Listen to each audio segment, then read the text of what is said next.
Hello guys, how's it going? My name is Dalren.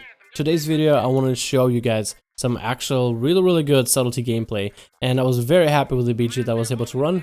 The problem with it though is it was during a live stream and I had music playing in the background, so that stuff is copyrighted, so all I can bring you guys is the footage. I do apologize for the quality of the video. I can only stream in 720p, but that's just because that's what my internet allows me. I'm just happy enough to be able to stream, so I stream at 720p. And this is the best quality that I could record, because I didn't think of recording this BG at the time, so I just ripped this off of Livestream. I have links for stream and everything down below if you guys want to come in and check it out sometime. But the main thing is, don't worry about the face cam, don't worry about the Dalaran notes and all this stuff and the tips and everything. Just worry about the gameplay, and that's what I want to talk about. The gameplay of a Subtlety rogue. I didn't think I would enjoy playing Subtlety this much. I am very much enjoying Subtlety. I can't really tell if I'm enjoying Outlaw or Subtlety more. I want to say it's Outlaw, and Subtlety is a very close second, but it's so close that it's impossible to tell. I'm liking the playstyle, I'm liking the mobility, I'm liking all the changes. I'm very happy to be playing the spec. Besides the raw gameplay, I also wanted to answer some of the questions you guys have had, addressed towards me over the comments about Subtlety rogues, and maybe clean up some air where people are just concerned about, hey, maybe this ability isn't that great, I'm not really feeling good about this mechanic. I just want to address those things and express them while showcasing them how they're performed within the gameplay.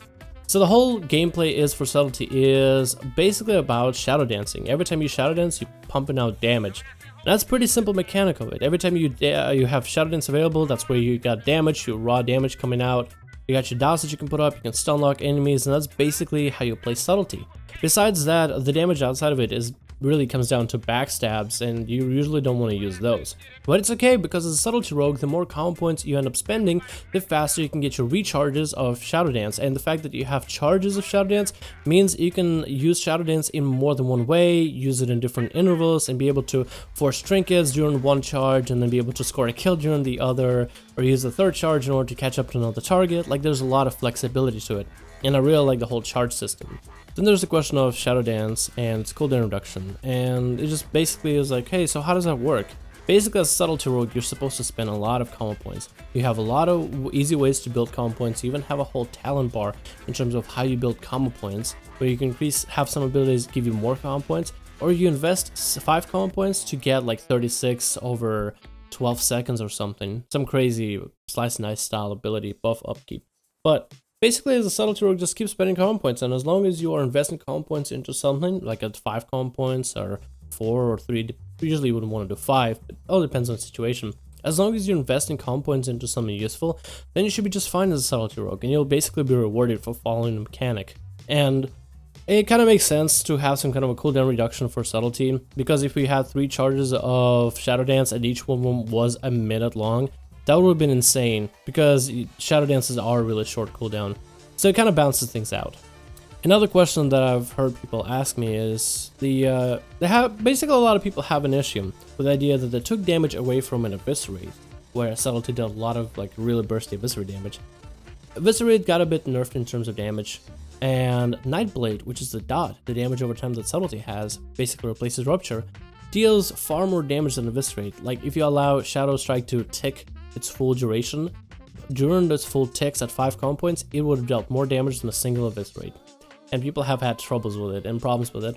And on one hand, I was like, yeah, I kind of miss Subtlety when it was like first time in beta, where you could just like DFA somebody and you would like hit him for 1,000,000 health. Oh man, well, that was so fun. I don't know, why did they think take it away, man? I mean, that was such a balanced ability. I'm hoping all of you can sense the sarcasm here. I'm just trying to be as obvious as possible so none of you get the wrong message. But you hit somebody for 1,000,000 with a single button as a Subtlety rogue. You might as well not be any... I'm gonna sound so bad for this. You might as well not be any better than a combat rogue of WoD. Just killing spree and red buff and you're done. That's it. You did your job. You can't be PO'd, deals a ton of damage. And a lot of Subtlety rogues, I feel like, should feel bad about, oh, why doesn't my DFA hit? Do you want to be a combat rogue? Do you want to be as easy as a combat rogue of WoD? I don't think a lot of people want to be. And I also want to say I did enjoy Warlords WoD, Warlords Combat. I had a lot of fun. It was a great time. Glad it's over. All that jazz. But yeah, I feel like allocating the damage towards the dot instead of eviscerate for subtlety, because you have so much uptime on the enemy. Like, think of a raid mechanic, think of a raid boss. Which classes deal the most damage to a boss? Let's say it's a fast boss that moves around all over the place. Probably the character that can stay with the boss. You have more auto attacks thrown in there. If you have like shadow effects, like extra damage from shadow blades on your auto attacks, as long as you can stay to the boss and get more auto attacks in there, it means you're overall dealing more damage to the boss. That's actually a really good benefit. So you have a lot more uptime. So in a sense, you have a lot more damage per second. Now in PvP, usually classes don't have a lot of uptime on each other. It's PvP situations, things change. So I usually don't count for DPS numbers, like actual damage per second rating, like recount numbers, to matter that much. But for subtlety, you basically can apply DPS to your mechanic because you don't get kited by enemies. You can stay on them at all times if you so wish to, and it's kind of crazy for subtlety rogue to be able to do that. But you can look at the DPS meters and actually find some usefulness out of them. That's the funny part about playing a subtlety rogue is you can actually look at DPS numbers and damage per second and apply it to your mechanic and to your spec and how you play. So you have a lot of uptime. That means more DPS. So when you allocate some of the damage into a dot-based mechanic that you have to maintain on a target, it adds some form of difficulty to subtlety. Not a lot, but at least some form of difficulty. Because hitting people with DFA for like 500,000 or even a full million is just, I thought it was, while fun and hilarious, maybe a little bit too strong for balance issue, but for balance sake. And last thing I want to talk about is Symbols of Death and the combination of Symbols of Death with Shadow Strikes. I've heard people talk about, like, first was people said, oh, Symbols of Death sounds like a dumb ability. Symbols of Death, 20% more damage. I mean, I kind of like the idea that subtlety still has like some micromanagement of like keep a dot on a target, on an enemy for sake of damage, and then keep a buff on yourself. And allows rogues to just like, you have to maintain a dot, which that means you have to get into stealth. That means you have to use it during Shadow Dance or get into stealth in order to use it. So a little bit of micromanagement there. Plus, the Symbols of Death with Shadow Strike combination. So when you activate Symbols of Death, it says your next Shadow Strike is 100% crit. And some people said, well, that's stupid mechanic, it's just a dumb ability that I have to press in between my rotation. Why do I have to do that? And I feel like with the Prune in Legion, having this kind of mechanic is kind of a cool thing. Mainly because there's a lot of mechanics that get removed from the game. Mechanics where a better, more experienced player can take advantage of in order to gain an advantage in the situation. Not enough of an advantage to just like, oh, deal 50% more damage or get invulnerable for no reason. Mechanics like, I wouldn't say Disc Priest Mana Burning.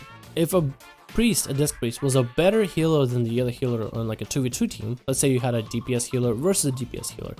If the Disc Priest on one team was a better healer than the other healer, you could burn the other healer's mana and punish them for being out in the open, not LOSing, and get yourself a little bit of a slight advantage over the other player in terms of PvP situations. And those mechanics are gone. Like, for example, priests using death to get out of polymorphs and blinds. You death right before the CC hits you, so then once you're in CC you get damaged, CC breaks, you're back out. Like, a lot of these things are gone, and they're probably gonna be pruning a lot more of them in the future, and it's unlikely they'll be adding all those cool abilities and cool mechanics back in the game for the sake of PvP balance.